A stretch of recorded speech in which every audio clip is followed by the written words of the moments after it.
Hello, I'm Professor Tristram Hooley. I'm going to be talking today about Bill Law's career theories for the Inland Norway University.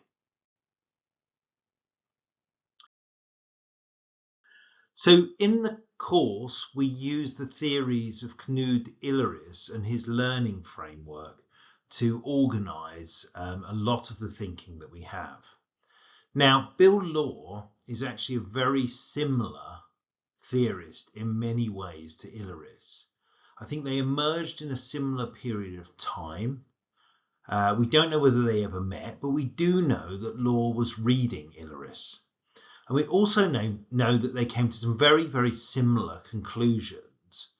And I think there's still an article waiting to be written about the relationship between their theories. So actually, Bill Law's theories overlap with quite a lot of Illeris's framework. So as we'll see, there'll be lots of areas in which we could draw on Law to give a more career-specific way of thinking about some of Illeris's theories.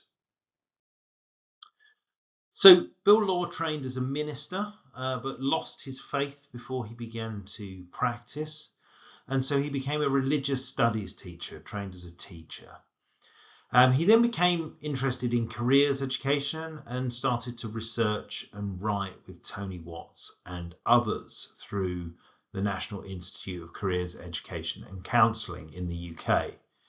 His work's very wide-ranging and explores the interactions between theory and practice, particularly in the context of young people and careers education, but actually much more widely than this as well. And his work remains influential, particularly, I would say, in the Nordic countries, even years after his death. So one of the first pieces of sort of substantial work that Law did, in this case with Tony Watts, was a book which was called Schools, Careers and Community.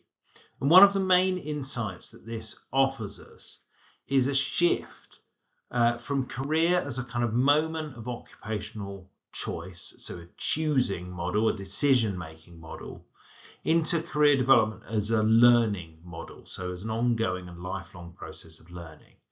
And in this book, they were particularly interested in how schools could support career learning to happen.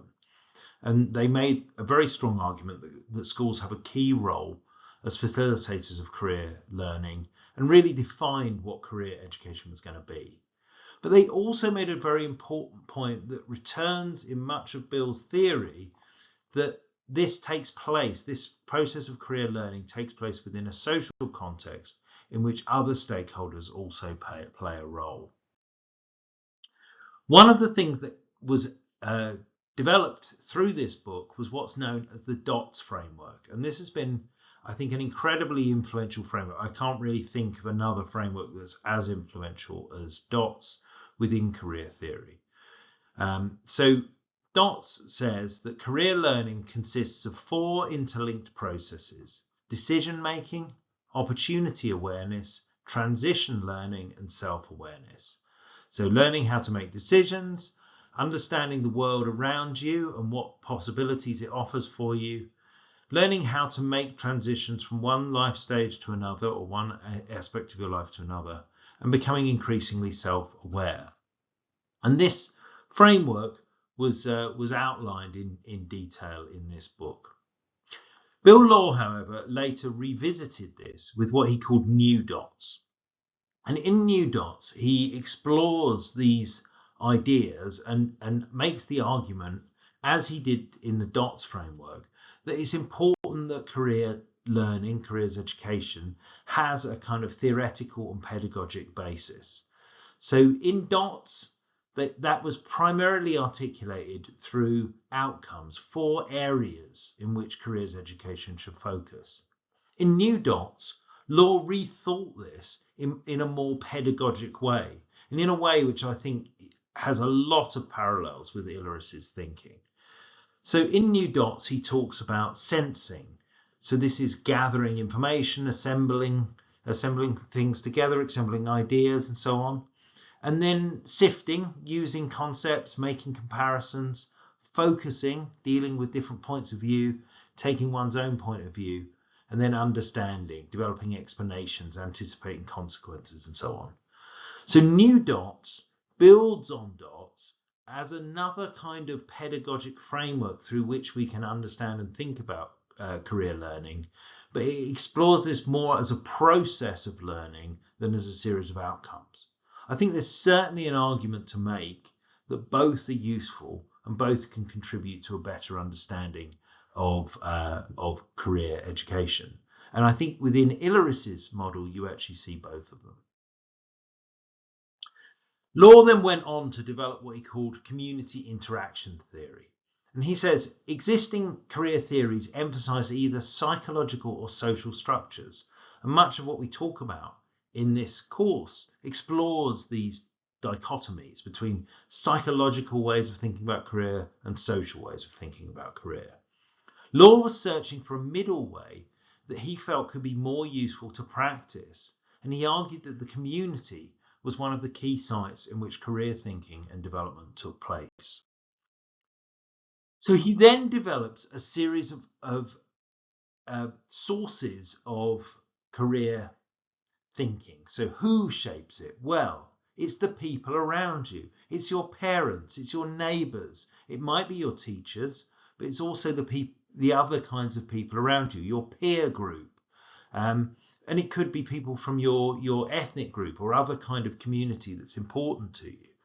So career thinking is not something that just emerges from us, nor is it purely from social structures, but it's mediated through all of these people around us, our community. He then goes on to say, well, how do these people mediate and shape our career thinking?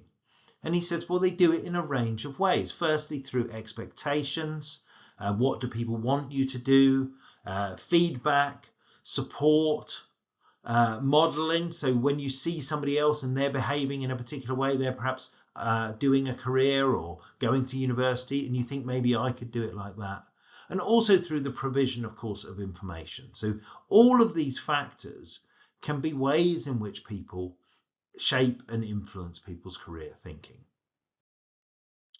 Now, Bill Law has a lot more to say that we can look at from his theories, particularly some areas that I think are important, which I haven't really got time to go to in this video, but which we could look at further, would be he is a narrative theorist. Certainly as he got later in life, he was particularly interested in how we experience our careers through narrative. He's also interested in the role of places. This builds on the idea of community and looks at physical places, but also online places in our career thinking. And he also has got a lot to say that's very practical about how we can develop career thinking through curricula and cross-curricular approaches, particularly in schools, but in all kinds of learning organisations. He has a lot more to say about lots of other ideas. One of his great strengths was his eclecticism, intellectual eclecticism, and his ability to bring many ideas together. I would very strongly advise people to look at the Bill Law archive, which is maintained by NISEC, and the NISEC Bill Law retrospective, which you can see on YouTube, where many of his students, followers, and friends talk about his work in much more depth than I'm able to today. So here are a set of references that we can use to look at Law's works. These are some of the most important starting points, I think. But as I say, there are many other things that we can find by going to the NISEC archive. So thank you for listening, and I hope some of that's been of interest, and enjoy reading Bill Law.